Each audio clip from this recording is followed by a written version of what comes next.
Oh, it's a beautiful sight outside. The snow showers and flurries flying around in some areas.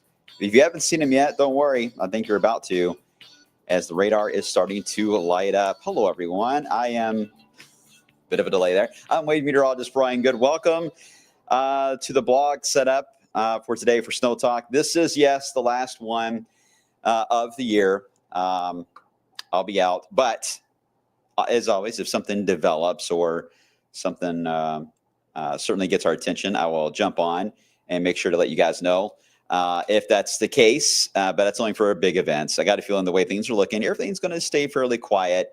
It almost seems fitting that the pattern looks warm until I get back. And then it gets back to active weather again, which is fine with me. That helps with a vacation, right? Allowing everybody to just relax for a bit and enjoy the holidays. Although everyone usually loves to have snow during the holiday season. I totally understand that. All right, so we have a lot to cover. I have very limited time today. I thought I was going to have more time than expected, but that's the way things go in my world. But I at least want to spend some time with you guys covering the current setup with snow. We'll get into all through the holiday period. I will update you guys on the winter trend, how things have adjusted for the winter season coming up here as winter officially starts tomorrow. And then, as always, I can get to some of your questions. You guys can comment on the social media pages side, whether it's Twitter, Facebook, as well as YouTube and even Twitch. We are available there. Okay, so let's get started. We'll begin with the snowboard, and I've added a few things to the snowboard for today. Snow showers around the area today. Now, I did put the flurries back in for tomorrow. It looks like it's going to be a little hard to get away from those flurries flying through the area. But as we head into January 2nd through the 4th. I know that's way out there and later than I normally would do. But to be honest, that's really the next time I see an opportunity for anything wintry. But that could be a setup to watch as we head down the road. Okay, notice that the screen keeps going to black. Well, as such a fitting fashion for my last blog post of the year, a lot of the functions that I normally have for my system here today are offline. So I'm going to have to show you guys the maps full screen. You won't get to look at me the whole time. Sorry. But at least you'll get the data. That's all that matters for you guys, right? So let's start with what I think is appropriate, and that is a live view right now of the snow that is falling in Ohio. This is not too far away from Cincinnati at the moment. Roads there have been fine. Sticking to the roofs and cars. Adam, I saw your post about Bloomington. Same story happening there as the snow is taking over. But what a pretty shot for this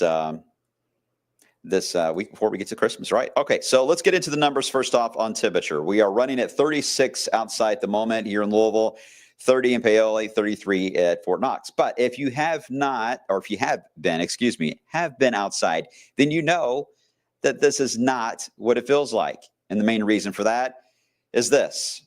The wind right now gusting to 25 to some cases 35 miles per hour. Right now in Louisville, we're at 31. So you combine that with the current temperature, you need to dress for these numbers as you step out for this late morning. Temperatures in the lower 20s in many spots. Now, in some areas like Bedford and Salem, there is no wind chill that is basically measured on that site. So that's the reason why you're not seeing the wind chill numbers dramatically lower there. But when you see at 24, like in Louisville or 19 in Jasper, yes, those are the true numbers for wind chills in the area. So yikes, break out the winter coat and the parka. You're going to need it. All right, let's get into the radar. Now, we had a little bit of light rain this morning already now as the wind has been ramping up. That's a sign the cold front should be roughly about here now. So the changeover from raindrops to snowflakes is happening in northwest to southeast fashion. So you almost see the swirl of the actual clipper itself, not too far away from Cincinnati is where the actual center is.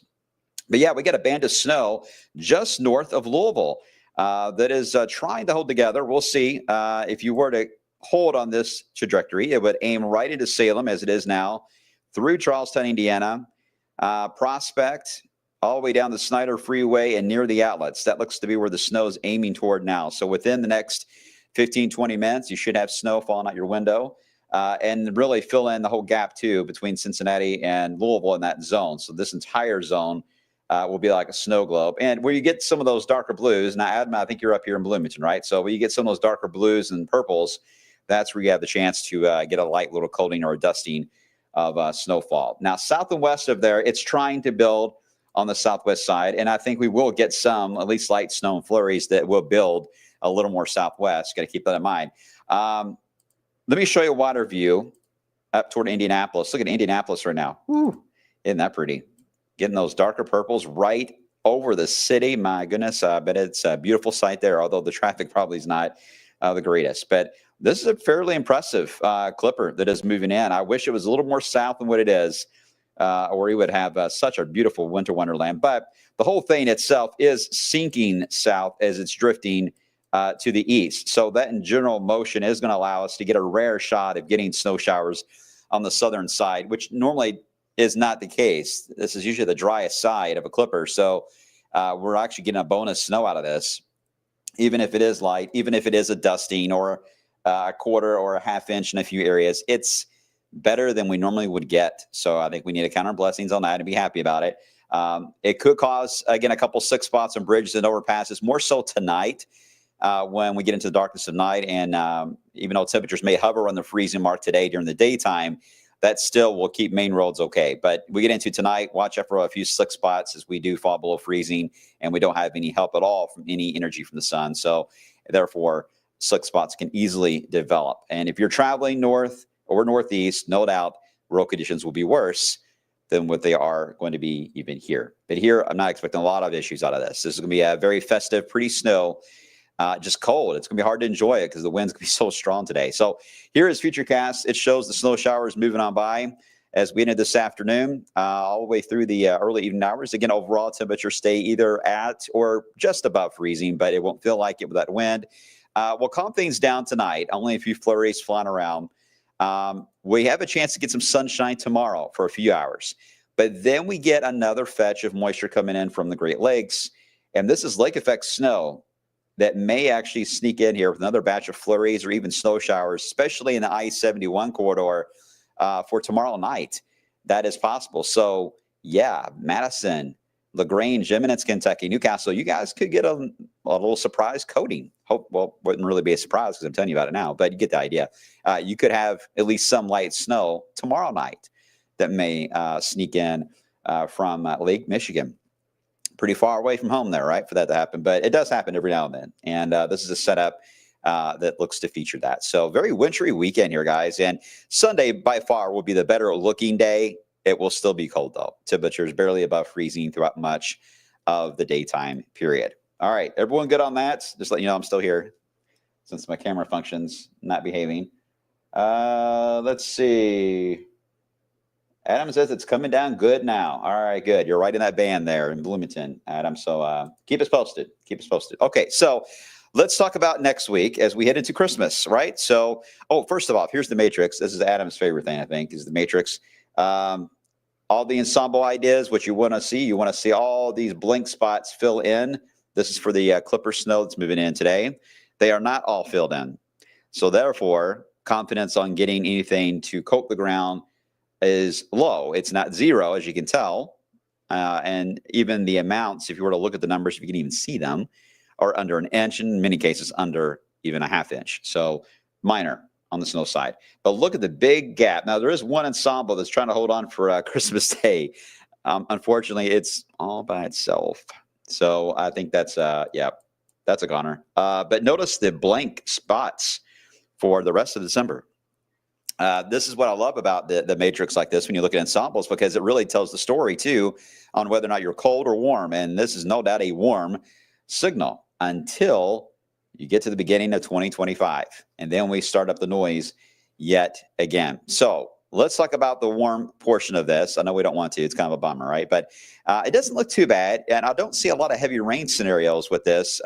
It started to look that way initially with this pattern, but it's getting more and more of a tame look every time I look at it here. But either way, there will be a front around the area for Christmas Eve. Right now, the rain chance for Christmas Eve is higher than Christmas Day, but even on Christmas Eve, it's only a few showers. It's nothing heavy at all. That will lift north. You can't tell, but the warm front lifts like this. So that will allow temperatures to be a bit warmer on Christmas Day, likely into the 50s. That system will sneak on by. Another one arrives at the end of the week. Could have a little bit of lightning and thunder. Nothing severe with that. Lightning and thunder. Temperatures in the 50s, maybe touching 60. If the rain waits long enough, we can get close to 60. Otherwise, 50s are likely. This system, again, the rain snow line, if you've been watching it, it's up here. It hasn't really moved. These systems are just rolling on by because they're Pacific in origin. So they move from one side of the lower 48 to the other, but they don't really have cold air attached to them. So nothing changes when they move in. You get rain and you're bracing yourself for a cold snap at the end, but it never happens. That's typical for a warm pattern like this, where you get the Pacific that's ruling the weather map. But what you can't see is just beyond that, and that's where things begin to change. In fact, here's the matrix for the long term. A lot more pretty colors, right? This gets us all the way into February. Hello. Notice about looking at this, there's not a lot going on in the short term, right? But you get into the first of the year, then this is where things start to get active again. You get into mid-January, and we really start to see the signal begin to grow, and overall stays up there, although some of this at the end of February or end of January is from the mid-January portion of the line. Once it lights up a color, it stays lit up all the way across. So it's kind of misleading. It looks like it gets worse into February. But in reality, majority of the action looks like it's going to be in the first 10 to 15 days of January. Could be quite exciting for us. And to get more support, the Arctic oscillation, this is what's going to help drive the polar vortex. It is going to go negative on New Year's Day. And we stay below the black line until about the 20th or so of January. And then we pull out of that. So that at least tells us the cold air is on the move. Now, where will it go? Well, EPO, the Eastern Pacific Oscillation, which I think has been a really big driver this winter. I've noticed every time we've dipped below the black line, we've had these cold snaps that have hit us. And notice where we're at for Christmas period. We're actually above the line, way above it up here, right? And then we just go way below it again in early January, and then just slowly ease out of it throughout the entire month of January. But it is a negative signal. And then finally, here is the NAO. This is the blocking signal. You want it to go negative to block, to slow the weather pattern down. You can get bigger storms, and the cold air can lock in for more than 3 days. And sure enough, that signal is also going into the negative range.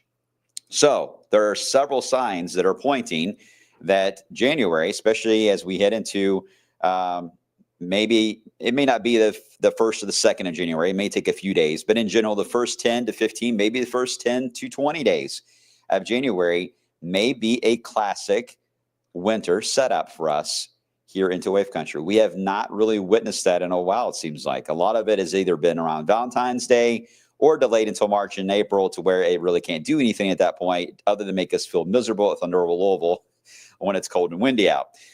But this may be a rare setup where we get January to be exciting. Now, I can't tell you from this if it's going to be snow or not. I can just tell you on the global pattern is setting us up to get snow. That's key. But you don't want it to get too cold, though. You don't want too much Arctic air. Remember, if you get into that Arctic dome, you're going to get nothing but clippers or flurries, and that is going to frustrate us snow lovers. We don't want that. You want it to at least make an appearance and dip down to roughly Minnesota, maybe northern Indiana, but stop there. Don't go too far south. Just get closer to us. And at that point, that induces bigger systems that can lead to bigger snow events in the Ohio Valley, and you get your systems that roll out of Texas and get exciting. It's hard to tell yet if this is going to be the case. We don't know if this is going to dive all the way down or just barely set across the northern part of the United States and sit into Canada. That's going to take some time to resolve. But you've got to love these signals, guys, because these are good signals for January. So I really hope you're excited about that, because I am. So something to look forward to, right? After we get back to work and school for the holiday season, we may, the kids really want snow days. They want them wasted on vacation holiday time period. You teachers too, I know how you are. You want snow days, so we'll see what happens. But there's no doubt in the next 10 days, it is all wintry in the front end, today and tomorrow. And then we pull out of that and stay generally on a mild pattern after that. There you go. All right, what questions can I try to ask? I got just a couple minutes here. Everyone's like, no, thank you. No, thank you. No, thank you. Shonda, looks like Carson may get the first snow guess. Carson picked the 9th of January. I'm Christmas. That's not going to happen. Kevin is, Kevin is Sunday or Monday. Close. And then I think Tawana was just after Christmas. So Tawana and myself are out of the loop for sure. Kevin likely will be out unless we get a surprise 1 inch here today or tomorrow, which is unlikely. But Carson, yes, Carson has a chance to actually. And of course, at the very beginning, he was like, oh, I hope I don't look like a fool for picking January so late. But he may be at a perfect time for that. You're right, Shonda. So congrats to Carson. I hope it works out. Let's see. Aaron or Aaron, sorry. Looks like a good pattern for January. It does. It is a really good pattern. It's the best looking pattern I've seen for January that I can really recall. Well, take it back. Maybe 2013 and 14 and maybe 2016 looked similar to this. 16 was a little more February, though, a little later. But 13 and 14 were early like this. So it wouldn't surprise me that we could rival those years. And I don't remember the exact snow totals we had those years. I just remember that was the first time that polar vortex became a meme. It's always been around, but no one really heard about it until social media got a hold of it during that winter. All right, guys. Yes, Amanda, there will be some snow. All right, there's going to be snow showers and flurries. Let us know if you get any accumulations today, your reports. You tell the ground truth. It helps us out in a tremendous way when you send in your reports. You can do that on MPing, which is a website that you can go to, an app as well. And if you have radar scope for radar, you can add your MPing or your report, snow report. But your photos on the Wave Weather app, there's a submit your photo section. You can submit it on the weather side, all right? And it'll go right to our devices and we could see it. So that helps us too. The ground truth is where we need your help on knowing how these snow showers are battling the warm ground. In some cases, you may get the deck and the roof covered up a bit, but tonight, again, there could be a few slick spots, but a very wintry setup. All right, I'm going to stop rambling. Thank you all again for a great year. 2024 was a wild one. We kicked off right out of the gate last year talking about severe weather and flooding, and we just ended up with nonstop severe weather events, it seemed like. And the tornado count in Iowa was the big story at the time. Everyone was talking about that and how these big, massive tornadoes were being captured by storm chasers nonstop in March into April. And then we got into the summer, and it really quieted down, didn't it? It got really dialed back. We had a very nice, comfortable summer overall. We had a few drought periods, and then we got back into a rainy pattern again, and then we ended up with a beautiful fall season. And, of course, we had a very cold and snowy in comparison or retrospect to other Decembers. This one has stood out as being a colder and snowier one than we have been used to as of late.